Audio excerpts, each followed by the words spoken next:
WhatsApp new update. Hello guys, welcome back to a random tech YouTube channel. So today in this video I'm going to show you how you can use pull features on WhatsApp group. So basically here I'm going to show you how you can use the features. First of all, you have to go to Play Store and then here you have to search for WhatsApp. Okay, after searching for WhatsApp, make sure to update your WhatsApp, and after updating your WhatsApp, let me get inside my official WhatsApp. And here this is a group. Okay, so here to create a pool you just need to click on this pin icon on the bottom.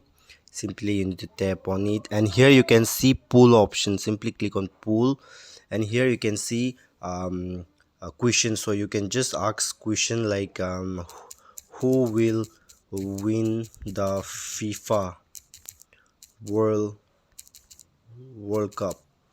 Okay, and you can add here option example uh, BRA Z Brazil and GERM me and Germany, or you can add more option example you can add go for Italy ITLY, sorry, IT Italy. So or you can add more, so just you need to click on send option, and here you can see you have successfully sent a pool, and the group member will be vote for for their choice. So this is how you can use the pool features on WhatsApp. Thanks for watching.